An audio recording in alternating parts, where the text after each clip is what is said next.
aquel tiempo, acercándose Pedro a Jesús, le preguntó: Señor, si mi hermano me ofende, ¿cuántas veces tengo que perdonarlo? ¿Hasta 7 veces? Jesús le contesta: no te digo hasta 7 veces, sino hasta 70 veces 7. Por esto se parece el reino de los cielos a un rey que quiso ajustar las cuentas con sus criados. Al empezar a ajustarlas, le presentaron uno que debía 10.000 talentos. Como no tenía con qué pagar, el Señor mandó que lo vendieran a él con su mujer y sus hijos y todas sus posesiones, y que pagara así. El criado, arrojándose a sus pies, le suplicaba, diciendo: ten paciencia conmigo, te lo pagaré todo. Se compadeció el Señor de aquel criado y lo dejó marchar, perdonándole la deuda. Pero al salir, el criado aquel encontró a uno de sus compañeros que le debía 100 denarios, y agarrándolo lo estrangulaba, diciendo: págame lo que me debes. El compañero, arrojándose a sus pies, le rogaba, diciendo: ten paciencia conmigo y te lo pagaré. Pero él se negó, y fue y lo metió en la cárcel hasta que pagara lo que debía. Sus compañeros, al ver lo ocurrido, quedaron consternados y fueron a contarle a su señor todo lo sucedido. Entonces el Señor lo llamó y le dijo: siervo malvado, toda aquella deuda te la perdoné porque me lo rogaste. ¿No debías tú también tener compasión de tu compañero como yo tuve compasión de ti? Y el Señor, indignado, lo entregó a los verdugos hasta que pagara toda la deuda. Lo mismo hará con vosotros mi Padre Celestial, si cada cual no perdona de corazón a su hermano. Cuando acabó Jesús estos discursos, partió de Galilea y vino a la región de Judea, al otro lado del Jordán. Palabra del Señor. La importancia que da Jesús al tema del perdón es enorme. Es una característica muy importante, esencial de su mandamiento. No solamente porque, por ejemplo, la incluye en la oración que los apóstoles le piden que les enseñe a rezar, sino porque una y otra vez está volviendo sobre este tema. Podía haber sido una teoría hermosa, elevadísima, difícil, si no hubiera sido porque él la llevó también a la práctica. Pienso sobre todo en el momento de la cruz, cuando se convierte en el abogado defensor de sus propios enemigos, de los que le han hecho el daño terrible de la tortura y de los que están entregándole a la muerte. Señor, perdónales porque no saben lo que hacen. Además, se convirtió enseguida en un distintivo de sus seguidores. Por ejemplo, el primer mártir, San Esteban, muere precisamente con esas palabras en la boca: Señor, no les tengas en cuenta su pecado.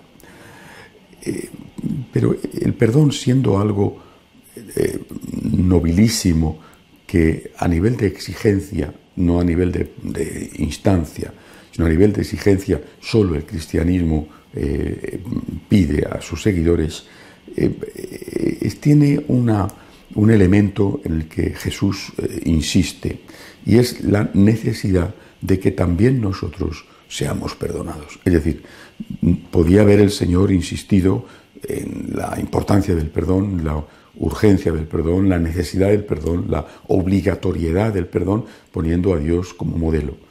Eso hubiera sido lo esencial, pero incluye siempre ese otro punto: porque tú también necesitas ser perdonado. La medida que uses, la usarán contigo. Perdónanos nuestras deudas como también nosotros perdonamos a los que nos ofenden. Y en esta parábola de hoy, que acabo de leer, es el mismo tema, aunque no lo diga con esa frase. Uno que tiene una gran deuda y que pide perdón, y en cambio no es capaz de perdonar a alguien que tiene una deuda muchísimo menor con él mismo. Por eso creo que no solamente tenemos que recordar la petición, la orden del Señor de que debemos perdonar, sino también la necesidad que tenemos de ser perdonados.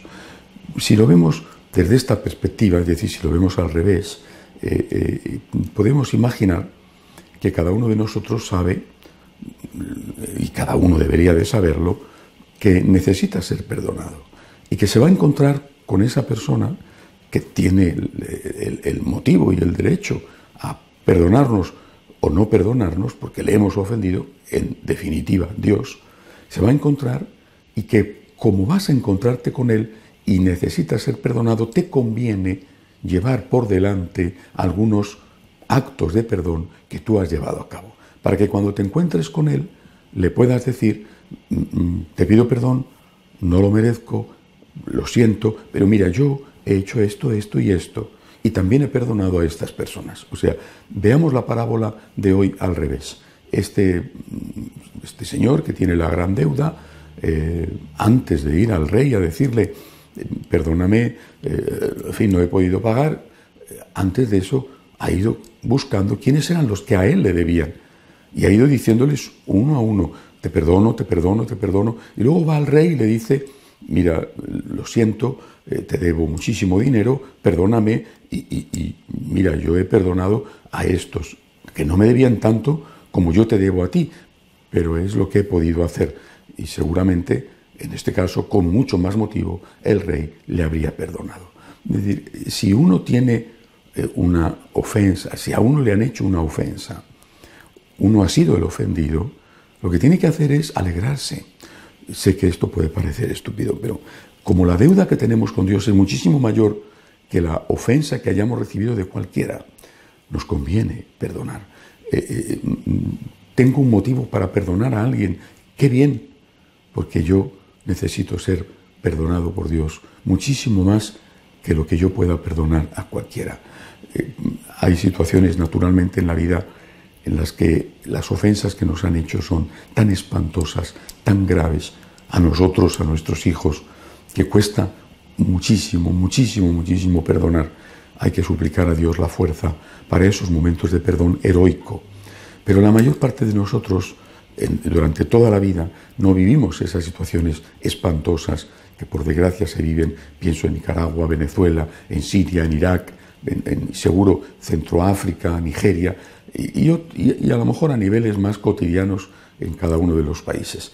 Pero la mayoría no sufre esas ofensas terribles, esos perjuicios espantosos. Son ofensas más de andar por casa, más de que una persona te ha criticado, más de que una persona ha sido injusta o desagradecida, más de que una persona quizá ha abusado de tu confianza, en fin, te ha engañado. Bueno, y esas cosas te han creado un dolor, te han llevado incluso a la desconfianza, no solamente hacia esa persona, sino hacia todo el género humano. Bueno, ¿y tú qué?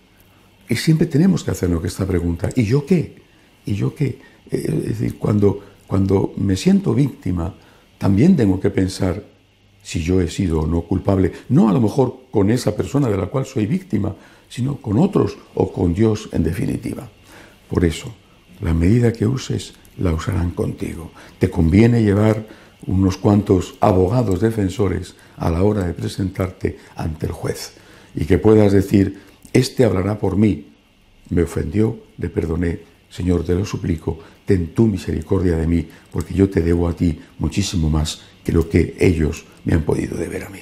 Que así sea.